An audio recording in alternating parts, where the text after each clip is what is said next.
Good evening, everyone. Welcome to our program tonight. We are back in session.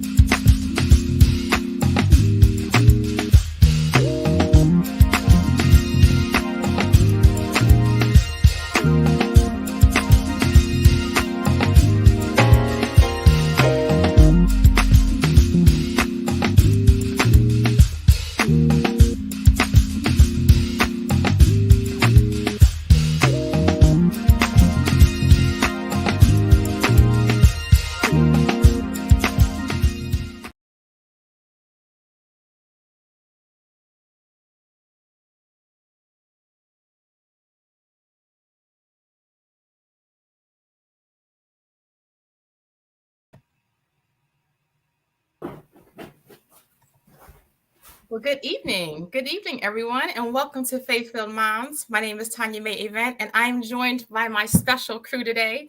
I have my producer, Miss Markeisha Green, on with us today. And we have Shira, Shira, I don't know why I keep messing your name up, Shira Berdicia, who was our wonderful host. Please give her a wonderful hand. Thank you so much, Shira. You did an amazing job last week.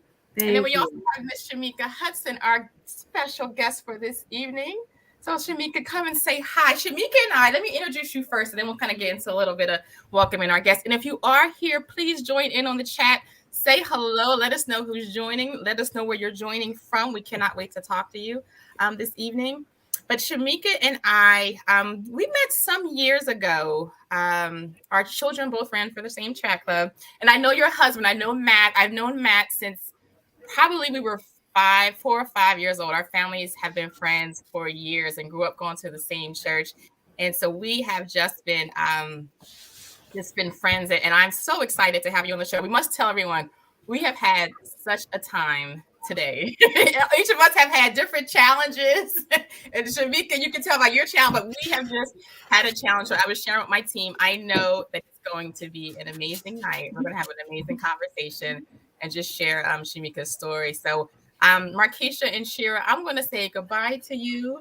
You are amazing. Thank you for all you do. And I'm going to welcome Shemeika to the show and have her introduce herself. So ladies, I will see you soon. Take care. Okay, Shemeika, welcome to Mom's Night In. No, it's yeah. Welcome. I want you to take some time first to just say hello to our guests. Just introduce yourself and tell a little bit about yourself, please. My name is Shemeika Hudson. I'm a North Carolina native. Moved to Jersey with my husband, Matt, in 2000. We have 2 kids. They're both grown. And my son, he's playing football right now at North Carolina Central University. My daughter's still home with me and my husband. We attend Christian Ministries Incorporated Church. We've been there ever since we came, when we first came back to Jersey from North Carolina. And I'm a graduate of Fayetteville State University. Welcome. Well, thank you so much for joining. So if you are joining us from North Carolina, please join in and say hello to us. We would love to say hi to you.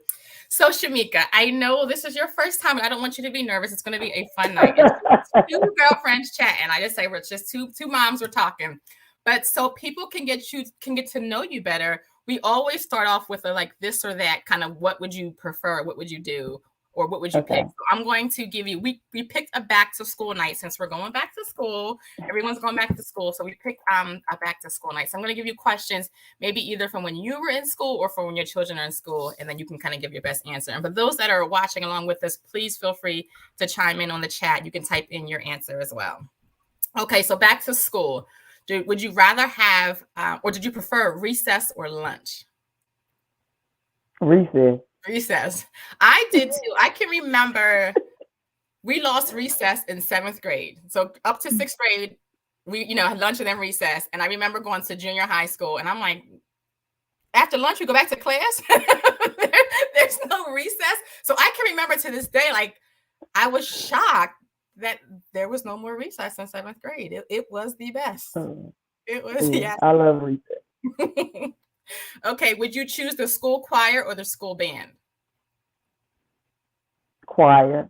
Okay. Okay, me too. I didn't play an instrument, but I was on the choir as well. All right. During school, did you prefer Well, I didn't do spring? either one. Oh, you didn't do either one? Would you prefer choir though? Do you I prefer? could. They didn't let me get. I tried to get on the choir, but they didn't let me in. They let everybody on the choir. They can't kick you off the choir. Too funny. All right. Next question. Do you prefer spring break or Christmas break? Christmas break. Okay, me too. That's you know that you're coming back from Christmas. Well, first of all, the presents, the anticipation of getting the presents on Christmas Day is first of all, and then you have that nice break, and then you have that long January, February, March until spring break. Yeah, So yeah, Christmas break was the best. Just the anticipation of that like getting out of school the day before Christmas Eve, and knowing you had all that yeah. time. All the time out. The best, the best. Okay, next for your school lunch, did you prefer tater tots or French fries? I like tater tots. I still do. Me too. Me too. I still prefer them.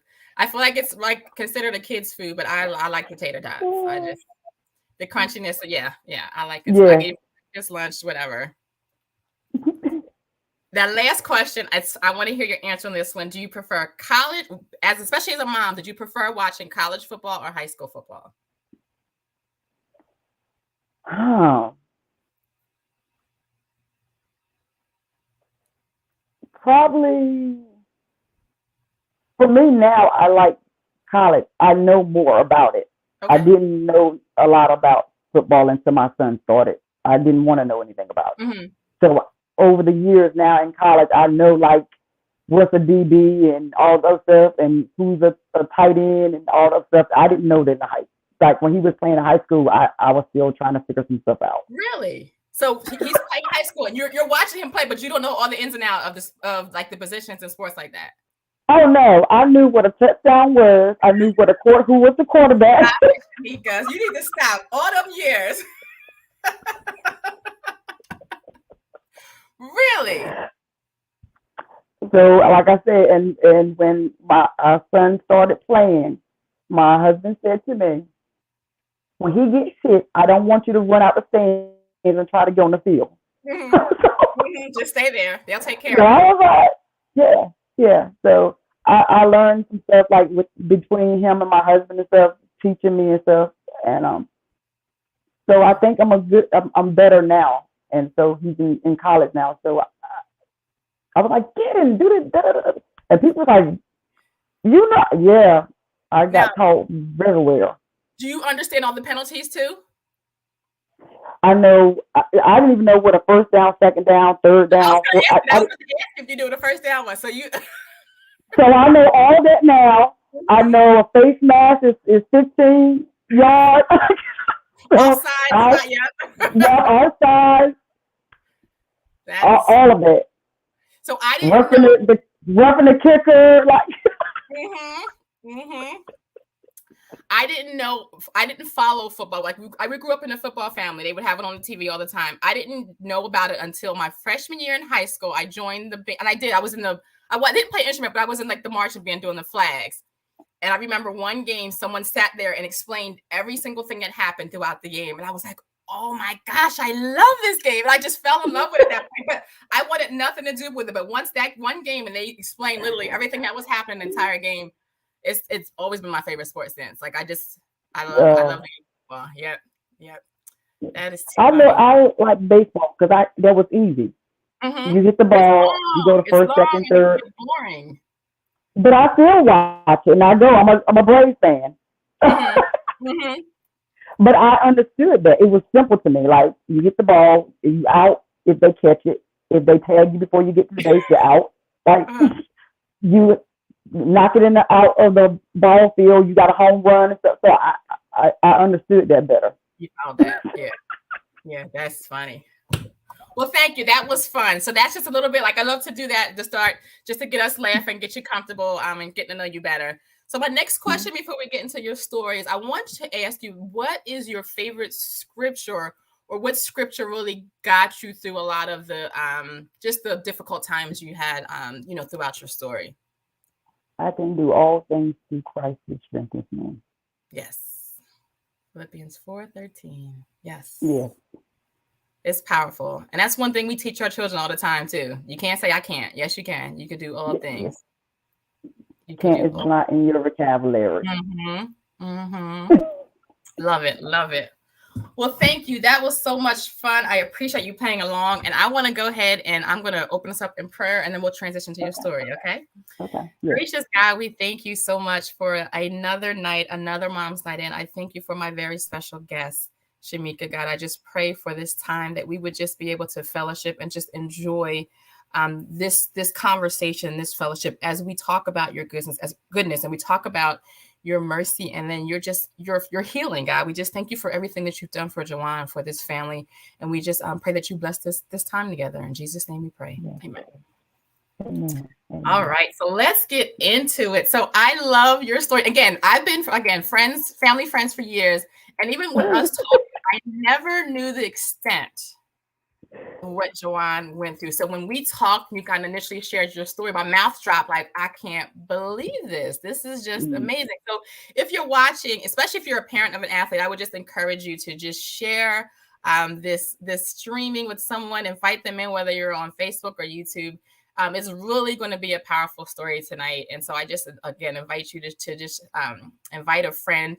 Shemeika's, her full story, we're going to touch upon some high level things tonight, but her full story will be shown, will be posted and published on faithfulmoms.org tomorrow. So please join us there. We'll post it on social media as well. But if you have not signed up for our newsletter, please sign up. You'll get the email first thing in the morning with the link to her story and her blog. But we're going to just get into some of the more deeper topics in your story tonight. And I think it's going to be just a wonderful conversation. So I want to talk about, like you said, your husband played football. I remember he played at Camden Catholic, which is a local school here in high school. And then I believe you met in college. He went to college on a football scholarship at Fayetteville State. And that's where you both met. Yes. Mm-hmm. So, and it's funny, you weren't a fan of football, and you just, like you said, learned it once he was playing. But even so, at a young age, Jawan just always wanted to play football. I'm sure, like with Matt watching football and probably playing it and all those kind of things. So talk about just those early years and just talk about his love for football, but then to also talk about, you shared in your story, there was something that happened in a doctor's appointment that kind of changed everything for him in terms of football. So talk about his love and those early years, and then talk about that diagnosis for me. Yeah. So again, his father was always football, and his family is football. Like his sisters, his mom was like, she knew it, she watched it and everything. So every Sunday we would be at her house, like we had family dinner and stuff. So we were always, and when we first moved from North, so they were always watching football and stuff. So Jawan grew up with them because I didn't have him until I found I was pregnant with him when I moved to Jersey. Okay. So when he came out, I was actually still living. We were still living with them. Okay. But they watch football every Sunday, every Monday night, and I was like, I'm going to be while y'all watch this stuff because I'm not going to sit down and watch it. So that's when his love became for football, because he watched it also all the time with the family. And my daughter did the same thing. And so, like I said, they're fans of the Pittsburgh Steelers. So he's been the Steelers fan since he could talk and say the name. So, but he always wanted to play, and then he was having headaches. Around the age of like 3-4 years old, he started having these headaches and stuff, and we didn't know what it was. So we decided that we would take him to a neurologist. And so we went to the neurologist. They ordered MRI for him. Well, it was an accident of finding called Chiari malformation. That's when the doctor explained it to me and my husband. It's when his brain is seeping down into his spinal cord. Okay. And he's losing fluid. He don't have the fluid that most people have in the back, for the tissue and stuff in the back of your neck. So if he would get anything that makes his head jerk, would be risky for him. So he was not allowed to do any contact sports, Okay. roller coasters, amusement parks, skateboarding, anything. So football was off the table for him because it was not allowed because of the condition that he had. Because they told him if somebody has a neck injury, it might take them 3 months or 6 months. He can either be, it'll probably cause him to be at least 6 or a year, or Wow. he can be paralyzed. Paralyzed. Wow. So too big of a risk then for him to even play. Yeah, so it was too big a risk for him to play, and they was telling us what other sports he could play that he would probably be safer for him. So Okay. So with that, he's not allowed to play, and like you said, it's something that he's been wanting to play all this time, and he's having to go back to the doctors, and he's determined. I remember you talking your story about he was kicking pine cones. He's like, I'll be a punter. I could do, he wanted to play the game of football in whatever capacity he could play, he was going to play. And also what I thought was interesting in your story, as you're going back to these doctor's appointments, he would always ask a question. So talk about the question that he would ask, and then talk about the one incident where you responded to him and he came back to you with some words of faith. Talk about that for me, please. So we would go to doctor's appointments, and every time we went, since they told him he wasn't going to be able to play football anymore, he will always go back and say, so when can I start playing football? And this particular day I said, do not ask this doctor no anymore about how you can start playing football. They have already told you this is a sport that you cannot play. And his response to me was, you told me that God can do miracles. He can heal me if I just believe and have the faith that he can work a miracle in me as well. And he's how old? He's like 5 at that time. That's amazing. That's amazing. And I'm sitting there dumbfounded with my mouth like, okay. I said, okay. So I couldn't say. So from that point on, when we went, I would not say don't ask the question, because again, I didn't think that he was listening, but he was. He gave it back to me. He was. So he held on to that, and like you talked about, he continued. He never stopped asking. That's like really, again, a child's faith in action, right? Just continuing. Yeah. What I took from that is, again, like you said, when the doctors say no, he was like, that's not the final answer for me. I'm anticipating this response it's going to change one day, and if you think about that is faith, whereas it's not happened yet, but all that time he believed that it was going to happen. Like his own faith at a young age, obviously, like you said, he's playing now, was able to prepare him and allow him and be able for him to play now. And I'm sure he would have never known that would have done that at a young age. But the fact that when we instill that level of faith in our children, even at that young age, it can impact them for the rest of their lives. So, again, in the story, I think it's hilarious, but he's still asking every appointment. And so how often did he go to doctors? Like just every time he's going, he had to go pretty regularly, and he's still asking. Yes, and he had to go regular, and then I think he had to get an MRI every six months or every a year. Okay. So just to see how things was going and stuff, because they were trying to figure out, because he was young and stuff, and they didn't know if he was going to develop some of the symptoms of the Chiari malformation, for a stiff neck, problems walking, like he would be clumsy or fall and stuff. His legs would give out, stuff like that. So there were some of the symptoms that was for having the Chiari malformation. So we had to so we had to look out, and I'm like panicking, because I'm like, he walking up the steps or whatever, I'm scared he's gonna fall because he's still young, and I'm like, I feel like I had to put him in a bubble or something, and it was like, And it was hard. I'm sure. It was very hard. I'm sure. Wow. So with that, you're having to live like that, you know, and as the years are going on, I think you shared, he's in the 6th grade. So I'm thinking 6th grade is what, 11, 12, something like that. He's in the 6th grade and is seeing a new neurologist at CHOP, at Children's Hospital of Philadelphia. So talk about this new doctor and this new appointment and what happened on this day and this break when he went to the appointment. So the neurologist that he was currently seeing had went out of practice, or so, but he always went to CHOP anyway to get his MRI, so they would read his results there anyway, and just give it back to the doctor. But the neurologist there, and I'm normally go with him to his appointment at all times. If my husband wouldn't be able to make it, but I was always there. I wasn't able to go to this one, and I was kind of upset with myself because I wanted to be there. I asked my husband, Matt, can he, you know, take him and everything. So he took him, and they came back, and I'm in the kitchen, and I'm washing dishes, and he came in.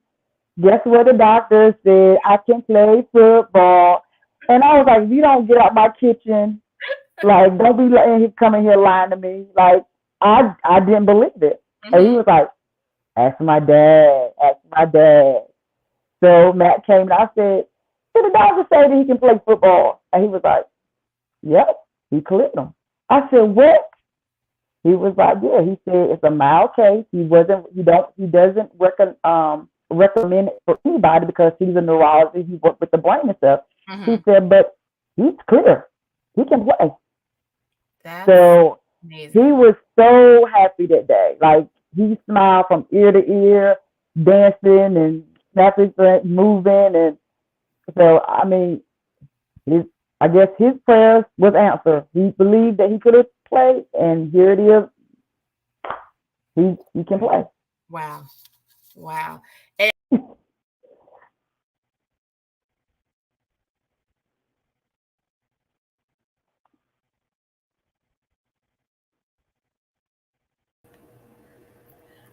Hi, Shemeika, can you hear me?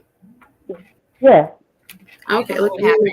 Like, there we go. All right. Kind of day. I told you it's that kind of day. Thank you for that. I do not know what's going on today, but see, I threw her in there. Oh my goodness! As soon as she disappeared. All right, I'm going backstage. Oh my gosh! Thank you for being ready, Cheryl. Be ye also ready. Thank you for being ready. So this is I'm telling you, this is par for the day. This is just amazing. But what I was going to say is it's amazing that his faith, the faith that he had years ago, finally he's seeing that come to pass. And again, it was his anticipation. He always knew it was coming. He always knew this day was coming. Just didn't know how long it was going to take. But that day, that thing that he was anticipating, and I think I just want to pause and just for people who are standing in a long-term battle of faith, and you've been believing God for so long, for years, about something, and it doesn't appear like God is going to do it. This story is encouragement that he absolutely can, and he absolutely will, in his own way, in his own time. Many times, we don't again know how or know why, but it's just, to me, it's just an encouragement. No matter how long you're waiting, no matter what it looks like, the doctor's answers never changed for Jawan. You know what I mean? Every time he's saying, I'm sure he got the same answer from the doctor every time, but every time he had anticipation that next time he may say something different. He might say something different. Otherwise, you stop asking. When you stop asking and stop praying to God for something, sometimes it shows that you're no longer believing that he can do it. But he never stops. So I'm telling you, don't ever stop. God is not tired of you asking. For whatever it is that you're coming to him for, do not stop asking. Keep going to him in faith, because you're showing him that you are anticipating that he will answer that prayer for you. So, Jawan, if you're watching, I just feel like that's just so inspiring. So thank you for your faith. Your faith encouraged me. So again, thank you. So at this point, Jawan is cleared to play, and you signed him up for youth football, right? In Pennsauken. So we're in New Jersey, North and South Jersey. So that's a local sports team. So talk about his experience there. or just talk about just him returning to sports. Like what he's cleared to play. What happens now? So you get the green light. What happens now for him in terms of sports? He was signed up for the football, and they wanted to put him on the A team. Mm-hmm. And my husband stepped in and said, no, he needs to go on the B team. Mm-hmm. There's no reason for him to be on the A team, and he just learning the sport. He's not going to come and be on the A team and ride the bench. He's not going to learn that way. So to put him on the B team, that way I know he'll get some playing time, mm-hmm. and he always studied the game, and my husband always taught him the game. So he knew it. It was him putting it into action and making sure that he was doing things correctly. Mm-hmm. So my husband stepped in and made sure that happened for him. And so he was learning the game in the 7th grade on the B team and stuff. And then the next year in the 8th grade, he started on the A team. So he knew the assignment. He knew how to do the assignment, and he did it well. And they actually won the championship that year with him up there. And he also was on the All-Star team. I think that shows so much maturity on Matt's part. I think sometimes as parents, we want our kids to be on that team, A team, Lily team, whatever it is, just to be able to say that they're on that team. But for him to kind of show that wisdom that I need to teach him the game and allow him to be in that B team, I think that was so wise. Yeah. And a lot of, like you say, a lot of people was like, what, the A team, but again, he's young enough, he's very new, very new. He hasn't played. So, yeah. So I let Matt handle all of the football stuff. I just cheered. Yeah. So what other sports did he play? What else did he try to do? Or not try, but what else did he perform in? Before he did, yeah, so before when he found he had to carry an information, he actually did baseball. Okay. So he was on a team, a little team. They're in Kramer Hill, so he was playing for a little league team in Kramer Hill, and and we didn't know he was good at it, but when he started, he was good at it. So he was a switch hitter, so that means he hit with both hands, left and right. He played left field. He played shortstop. He played third base. So he's doing it all. Loved that. Yeah, so he loved football, that baseball, and then he went to school one day, and they had a sign-in sheet for Camden Powell Track Club, and he came home and said, "I want to do this." And we was like, "But you're playing baseball, and you can't do both of them." So he said, "Well, I'll just go and quit the baseball and go and run track." So we said, "Okay." He did that, and he excelled in long jump there, and he went to Junior Olympics and everything, and ran on a relay team. So we found out he was good at a lot of stuff in sports. I was getting ready to say my next comment. He's a natural athlete. He's just natural. Right. And as you're sharing, he teaches himself. Go ahead. What'd you say? And he teaches himself even in high school. Really? Yeah. So they're having a dual meet against Wilson and I think Paul to 6, and they had triple jumpers in there. And he was like, "Mom, we need points. I'm gonna do triple jump." I said, "No, you're not." I said, "You don't know how to do it." He said, "I looked it on YouTube," and he said, "I'm gonna teach myself and I'm gonna go out there." And he won it. Wow. Wow. That's hilarious. Wow.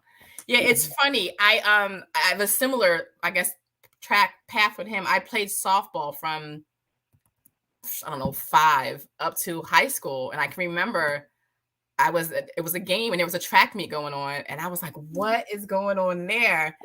And I quit the softball team. That was the picture, and I remember I quit. I said, "I want to run track."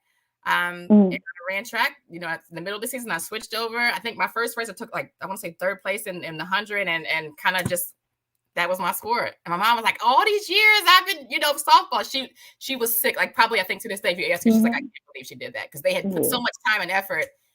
But then, I love and me and his dad did track and field too. So we both are athletes, me and Matt both, but we never like put them in stuff like that. We asked them if they want to do, or they came to us. And then we said, we'll just support you. And like if it's something a sport that you're going to try out and you don't like, we'll find you can find something else. Good. So we didn't push them to do anything. They always had this, they always came to us and say, can I try this, or can I do this? So he's a junior, I think you talked about in your story. He's playing football. He's on the football team at Camden High. And again, he's excelling. He's, again, natural athlete. And I know you talked about he had a share of injuries. He's battling injuries, throughout his freshman and sophomore. And yes. But he was struggling, it caused him to struggle mentally. And he talked about a situation where he actually was contemplating quitting football after all these years, after all this hoping and praying. It had gotten to the point that he was actually contemplating quitting the game that he loved. So share about that call that you received that day, and again, I love the fact that he knew enough to call you and ask for prayer. That speaks volumes to how you raised him in his faith. But in that point, he called and asked you for prayer. So share that. Yeah, and he knows because, before they went to school, we prayed for him. Like before they go out of the house, they was afraid. They was like, oh. But so this particular day they did have a game, and he called me because he was getting frustrated about him not being able to. He didn't think they were playing him the right way, or he wasn't getting the ball enough on offense and stuff like. Because he was just playing the offense at that time, and he had some offers and stuff for North Carolina Tar Heels, and he needed some film, and he wasn't getting the ball as a receiver. So he was getting discouraged. So he called me that one day and he said, Mom, he said, I need you to come pick me up from school. I need you guys to pray for me. He said, because I don't think I want to play football anymore. Wow. And my husband was home. I said, I'm going to get out there. And he asked for prayer. I said, I don't normally pick him up just to be picking him up. I said, but when your child calls you and tells you they need prayer, that's right. I'm signing him out of school. You drop everything and run.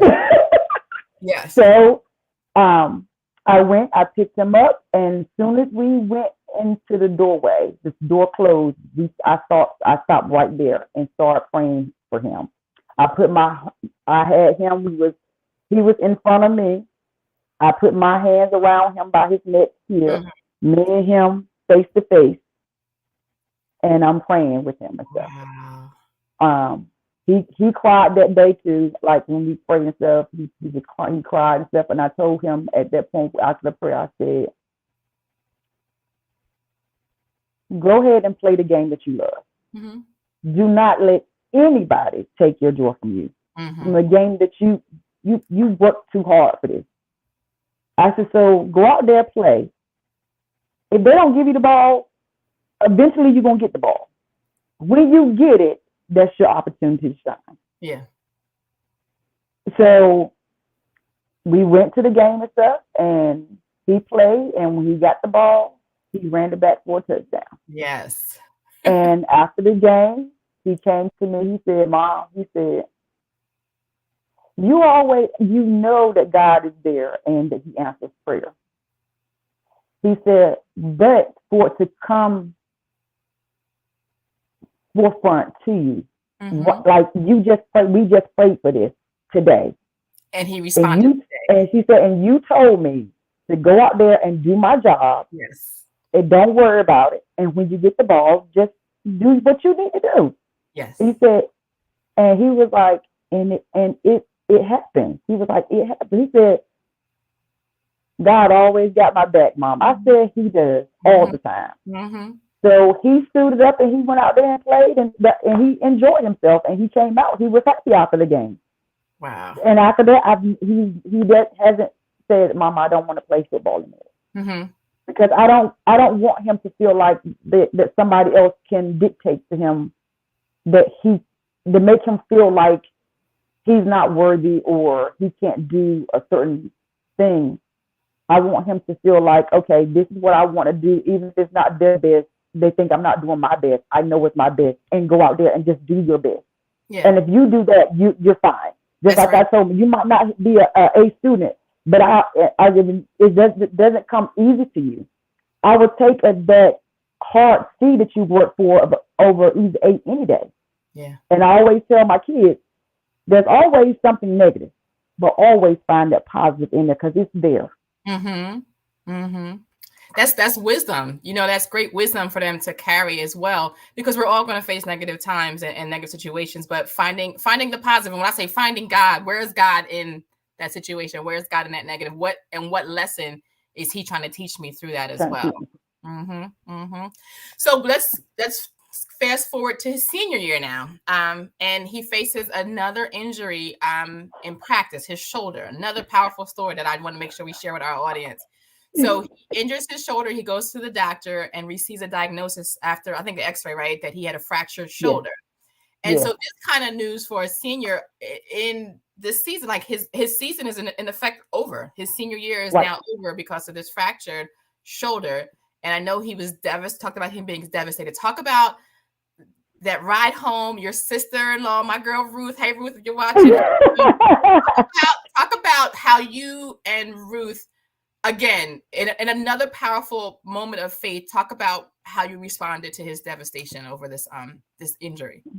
Yeah. So when they came back and told him it was fractured, and he asked them, so how many weeks I might, or when can I go back to play? And they told him, you're going to miss 6 to 8 weeks. He said, that's the whole season. Mm-hmm. Like, so he was like, I can't miss the whole season. Like, this is my senior year.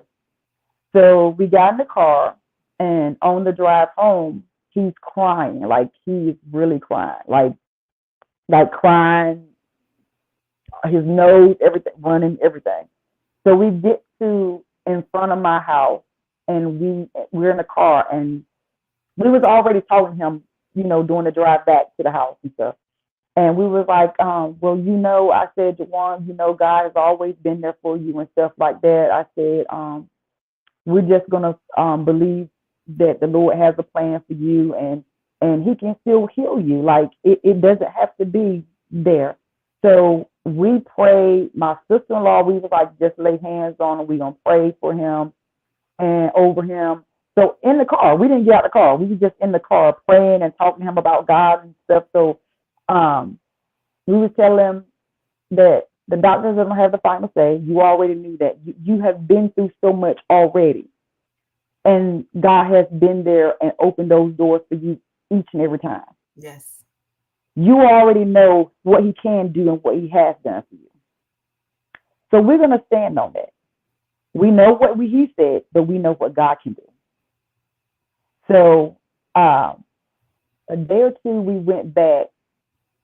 So we called his orthopedic doctor. We waited that.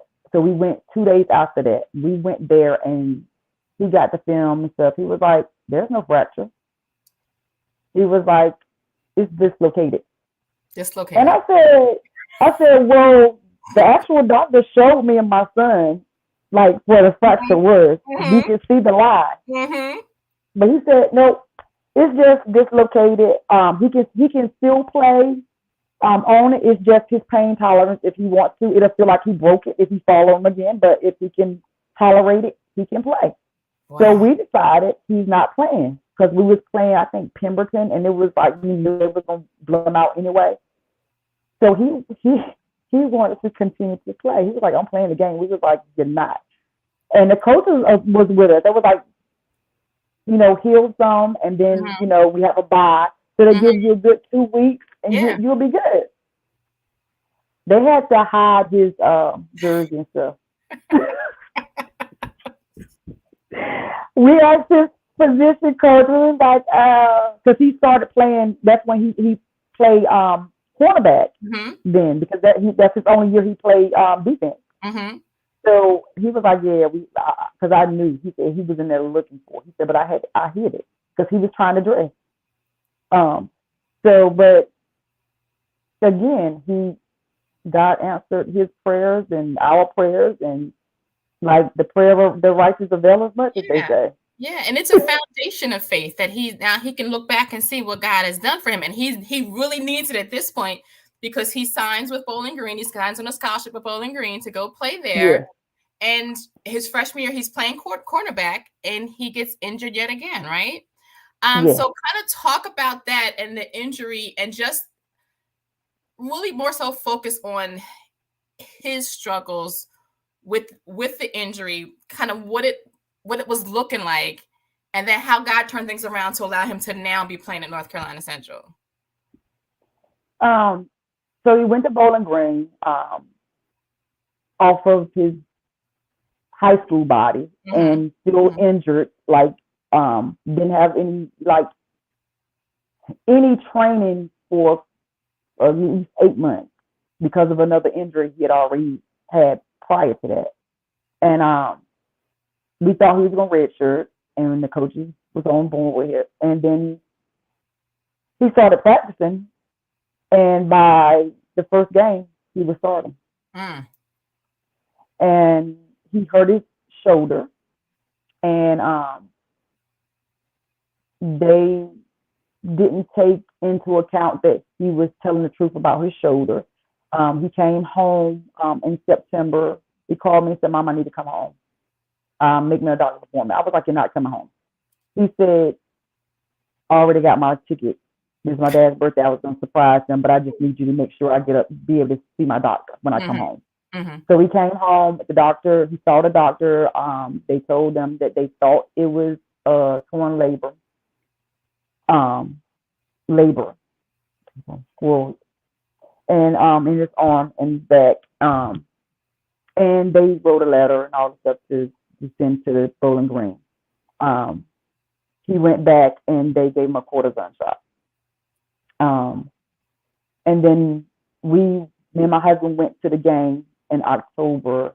No, my son called me on October 9th, I think, and let me know that I just got a shot. I said, "What shot?"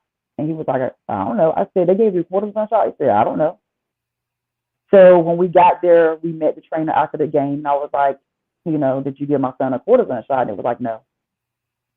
"What did you give him then? Because you gave him a shot." And they just told me it was something similar, but it was not a cortisone shot, but you can't tell me what it is.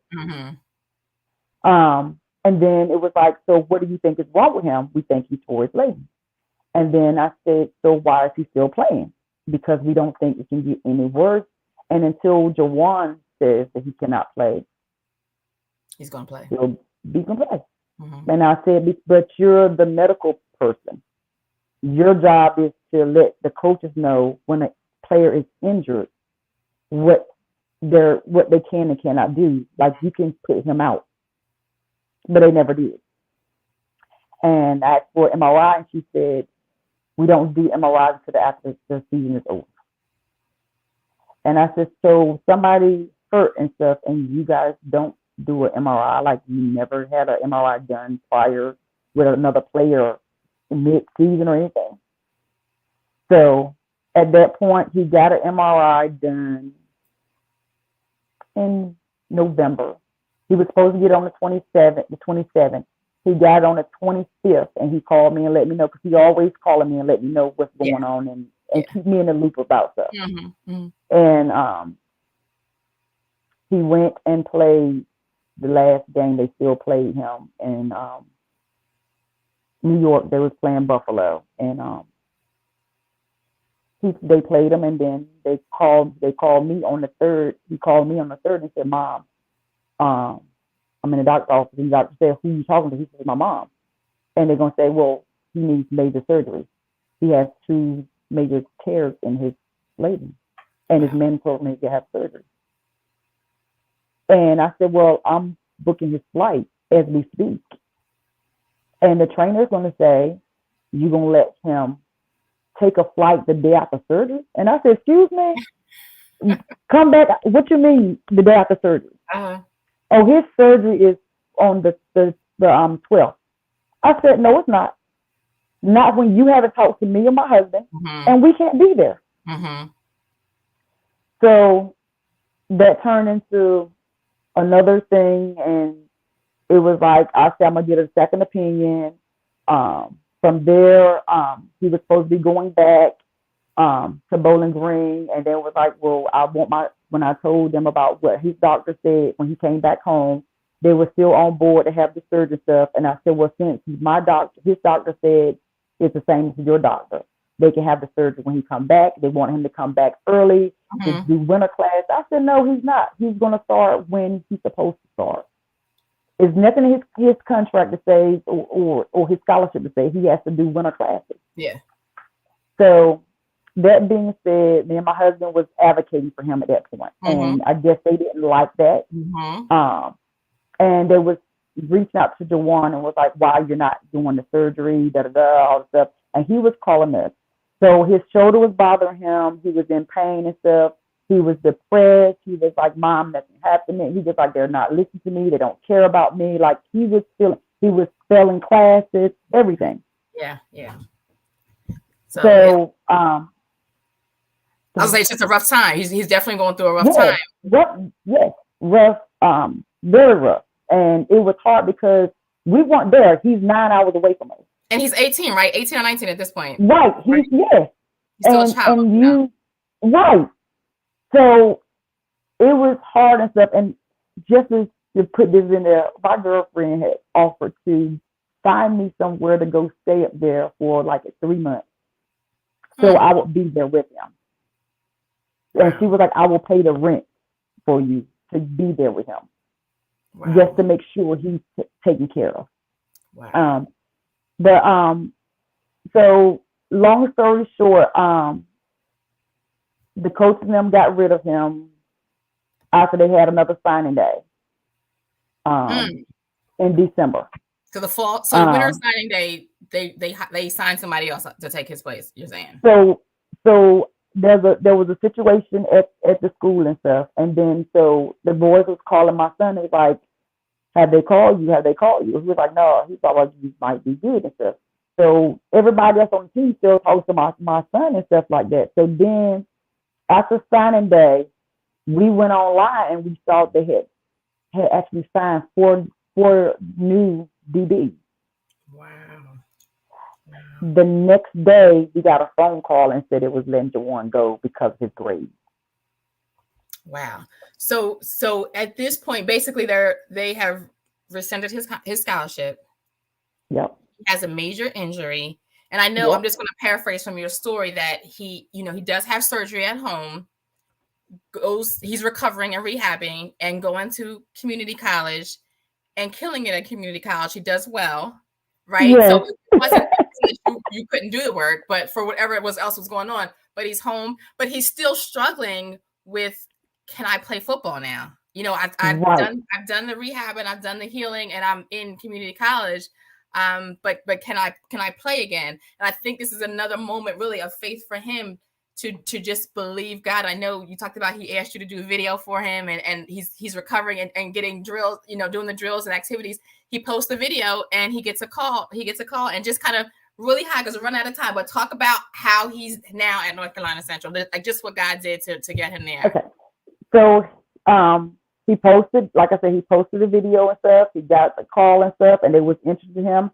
And we didn't even do an official visit from the coaches or anything. Because I'm from North Carolina, so we came home, and then we actually just showed up at North Carolina Central's football camp.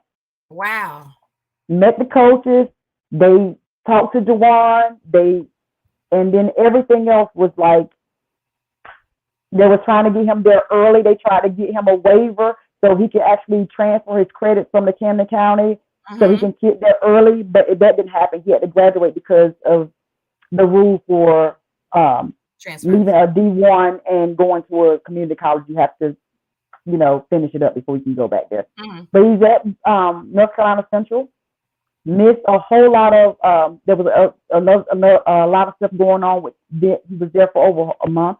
Couldn't practice, couldn't do anything with the team and stuff because of the care malformation. They want to get another MRI, so they didn't get cleared and stuff. He only got cleared 2 weeks prior to their first game. Start of the He season. wanted a special so he wanted his helmet, which is a speed flex that he's been accustomed to wearing, because we bought one for him when he was in high school. They didn't have the helmet.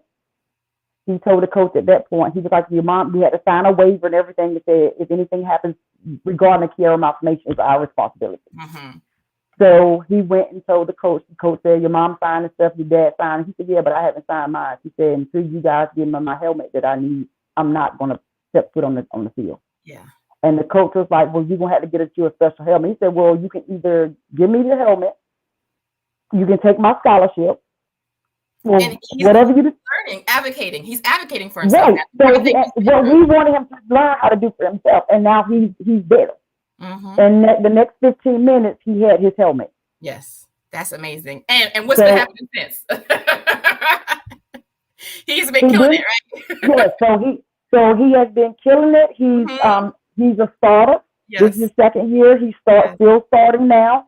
Last year, I told him, you did exceptionally well for somebody who hasn't played football in 2 years, had the surgery and stuff, and then missed the training camp, and you only came back 2 weeks before their first game.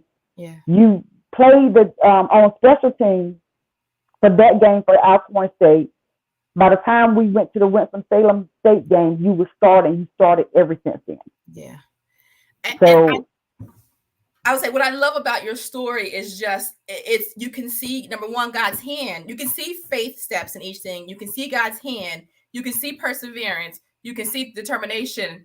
And it's all those things that, for your children, again, as they are transitioning into adulthood, these are things that they take no matter what they face in life. They can take with them for the rest of their lives to be able to respond to any type of challenges that they face, because they've seen God's hand every step of the way.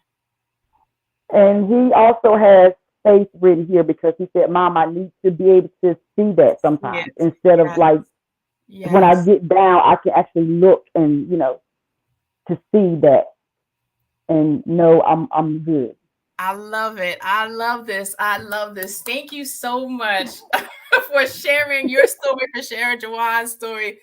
Like I said, I am just hyped about I'm so glad we were able to share with our audience. I want to ask you, is there anything that you would like to say in closing to our audience tonight before we close? Just to be encouraged in anything. It doesn't have to be like football or whatever, but in life in general, you have to sometimes encourage yourself, but have that faith and hold on to it, because it'll get you through a lot.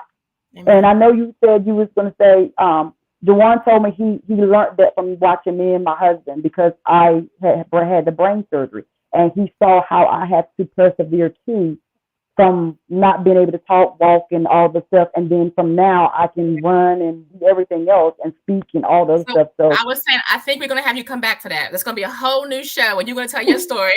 You're going to tell your story of faith as well. So we're definitely going to have you back again, Shemeika, because I know you have your own story of faith to share with our viewers. So yes, absolutely. But yeah, like you said, it's that legacy that through those, our children are watching us. So it's important that we do demonstrate that and teach that to our children, so that way, as they're growing, they stand on, we talked about this, they stand on our faith until they have their own faith that they can stand on for themselves.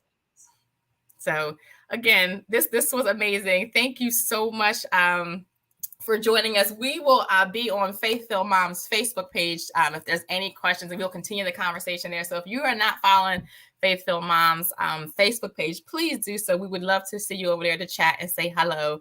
But we want to say thank you to everyone who joined us tonight. This was just an amazing conversation. Thank you, Shemeika, for sharing your story. Thank you, Jawan, for allowing Mom to share your story, and Matt and Janae. We thank you all. So Sharon is saying, may God continue to cover y'all. He is walking into his destiny. Amen. I love you, and I'm glad I heard his story. Thank you, Sharon, for joining us today. We so appreciate you. And please come back next week, same time, same place, same location. We will be joined by Kimberly Garvin, who is going to be sharing her story of her son who was injured playing basketball. And she has another powerful story of faith. So we do invite you all to come back and join us next week. But until then, God bless you and have a wonderful evening. Take care. Bye, Shemeika. Bye.